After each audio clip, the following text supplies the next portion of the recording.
लड़की हूँ, लड़ सकती हूँ।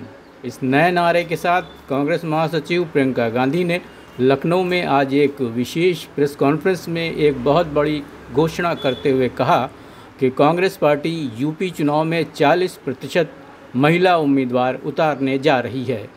भारतीय राजनीति के इतिहास में इस तरह की घोषणा पहली बार हुई। देश की आधी आबादी के उत्थान की बात तो सभी राजनीतिक दल करते आए हैं, मगर उन्हें राजनीति में जब उनका हिस्सा देने की बात आती है तो सभी बगलें झांकने लगते हैं। मगर आज प्रियंका गांधी ने जब उस परंपरा को तोड़ते हुए महिलाओं को 40% भागीदारी की घोषणा की तो सत्तारूढ़ भाजपा और दूसरी विपक्षी पार्टियों को तो जैसे सांप सूंघ गया। प्रियंका गांधी ने कहा कि ये तो शुरुआत है, आने वाले सालों में ये 50% भी हो सकता है। प्रियंका ने ये भी कहा कि अभी ये विधानसभा के लिए घोषणा हुई है, आने वाले लोकसभा चुनाव में मुझे उम्मीद है कि इस नई शुरुआत को पार्टी कायम रखेगी। प्रियंका गांधी ने ये ऐतिहासिक फैसला लेने की वजह भी बताई। कांग्रेस महासचिव ने कहा कि महिलाओं को 40% टिकट का फैसला उन्नाव की उस लड़की के लिए है जिसको जलाकर मारा गया। ये निर्णय हाथरस की उस लड़की के लिए है जिसे न्याय नहीं मिला। प्रियंका ने कहा कि लखीमपुर में एक लड़की मिली, उसने बोला मैं प्रधानमंत्री बनना चाहती हूँ। ये निर्णय उसके लिए है। ये फैसला सोनभद्र में उस महिला के लिए है जिसका नाम किस्मत है, जिसने अपने लोगों के लिए आवाज़ उठाई। ये डिसीज़न यूपी की हर उस महिला के लिए है जो यूपी को आगे बढ़ाना चाहती है। आइए जाने कि प्रियंका गांधी ने प्रेस कॉन्फ्रेंस में और क्या क्या कहा, मगर उससे पहले वीडियो को लाइक और चैनल को सब्सक्राइब ज़रूर कीजिएगा। नमस्कार, आपको थोड़ा इंतज़ार कराया उसके लिए माफ़ी चाहती हूँ। ठीक है। जैसे सुप्रिया जी ने कहा, आज हमारी पहली प्रतिज्ञा के बारे में बात करना चाहती हूं मैं। हमने तय किया है कि आने वाले विधानसभा चुनाव में उत्तर प्रदेश में कांग्रेस पार्टी 40% टिकट महिलाओं को देगी।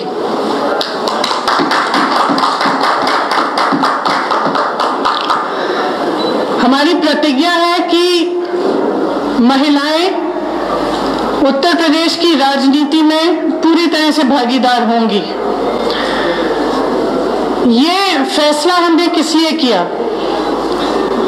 जब मैं 2019 के चुनाव में उत्तर प्रदेश प्रचार के लिए आई थी तो इलाहाबाद यूनिवर्सिटी की कुछ लड़कियां मेरे से मिली और उन्होंने मुझे बताया कि किस तरह से यूनिवर्सिटी के नियम कानून, हॉस्टल के नियम कानून उनके लिए अलग थे और पुरुषों के लिए अलग।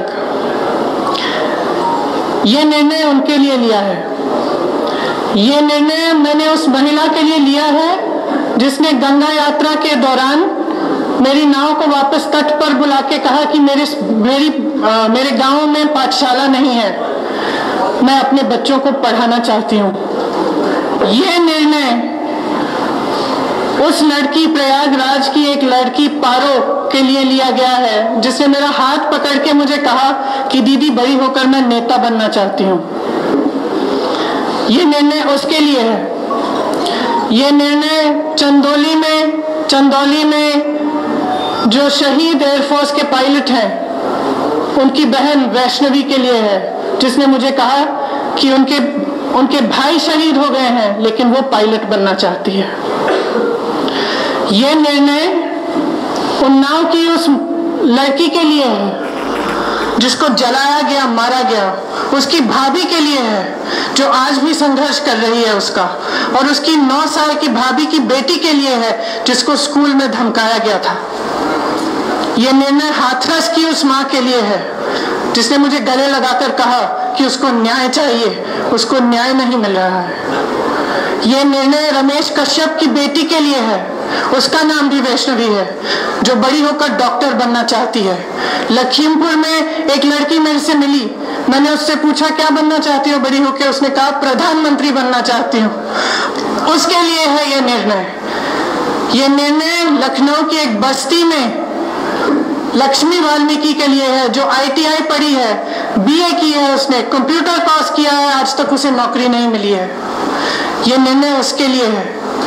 ये निर्णय सोनभद्र में उस महिला के लिए है जिसका नाम किस्मत है, जिसने अपने लोगों के लिए आवाज उठाई, संघर्ष किया और न्याय मांगा।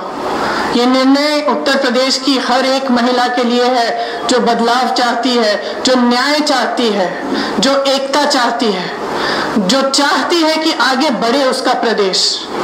मैं आप सबसे कहना चाहती हूँ, आप समाज सेविका हैं, आप अध्यापक हैं, आप एक नौजवान महिला हैं जो आप अपना भविष्य बनाना चाहती हैं, आप प्रेस में हैं।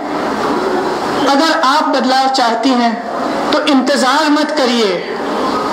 आपकी सुरक्षा कोई नहीं करने वाला।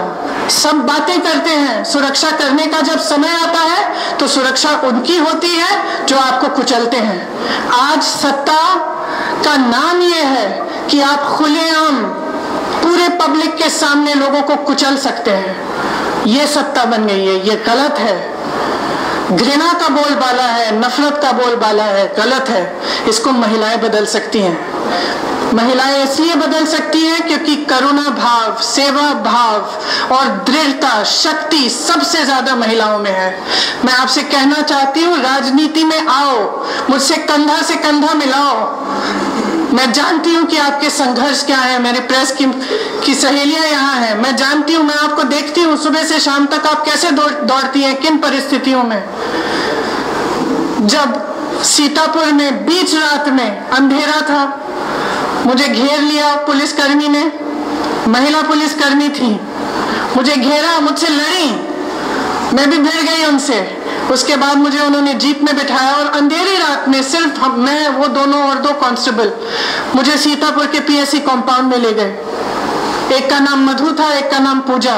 ये निर्णय उनके लिए भी है क्योंकि मैं समझी कि 4 बजे सुबह तक ड्यूटी पे थी। उनकी एक अफसर जिनकी पोस्टिंग सीतापुर में थी लेकिन जिनकी बूढ़ी माँ अकेली नोएडा में रहती है। कितना संघर्ष करना होता है महिलाओं को। कौन करेगा ये संघर्ष आपके साथ अगर आप एकजुट नहीं होंगी? अगर देश को जातिवाद और धर्म की राजनीति में से निकालकर विकास की राजनीति की ओर ले जाना है, अगर देश को समता की राजनीति की ओर ले जाना है, भागीदारी की राजनीति की ओर ले जाना है, तो महिलाओं को आगे बढ़ना पड़ेगा। आपको खुद ये काम करना पड़ेगा। आगे बढ़िए।